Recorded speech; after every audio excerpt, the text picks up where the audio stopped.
This is TWiT. So this is rumor, not fact.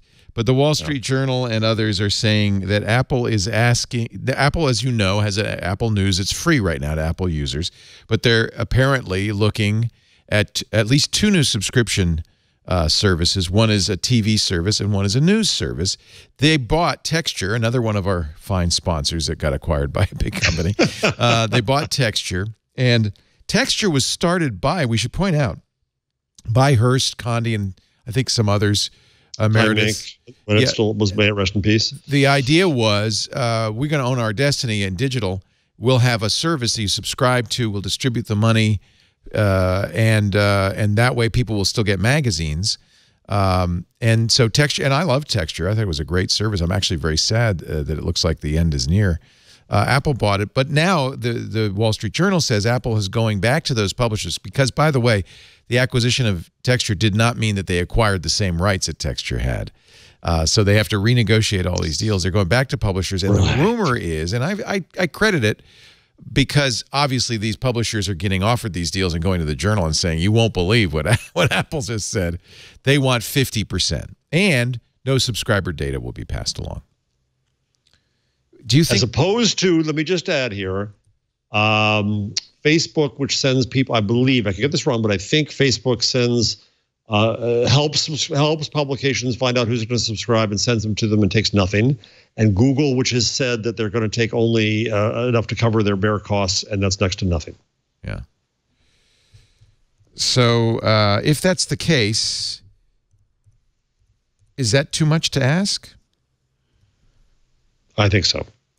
I think especially at this time when... what if they bring them twice as much traffic?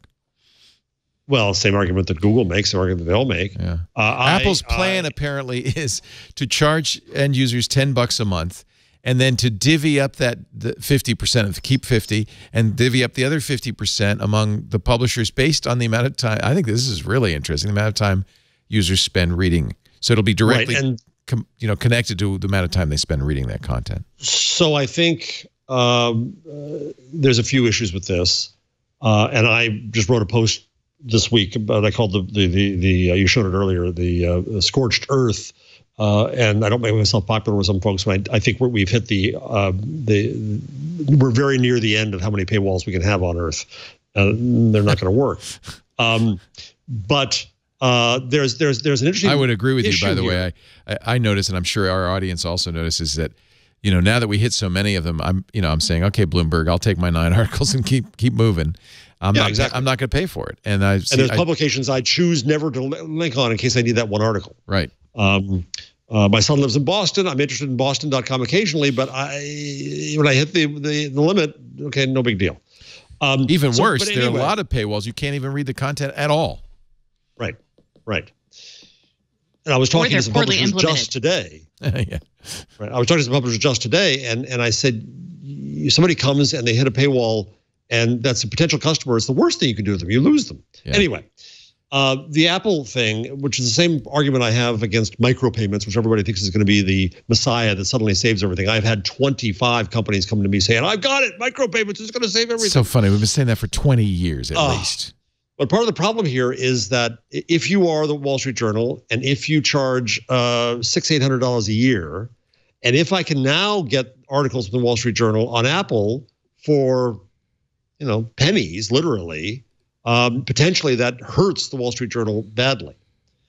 And so it skews the value in a way that could be additionally harmful. So not only do publishers get pennies, they only get half the pennies. So we'll see. I also wrote, as soon as I saw that story, I wrote to somebody at a big company and somebody at a small company. I said, opportunity for you, undercut Apple, which will happen. Well, and Apple may also back down. I mean, this is I think they will. I think it's a trial balloon. They're also trying to put together a TV deal, and the Journal reports that Netflix has already said under no circumstances, and HBO is saying they don't have HBO yet either. So Apple, by the way, has had this happen from day one. The music industry didn't like them. iTunes eventually had so much clout they had to deal with them. Right. But this they've been trying to put together TV deals according to reports for years. So it is an interesting issue.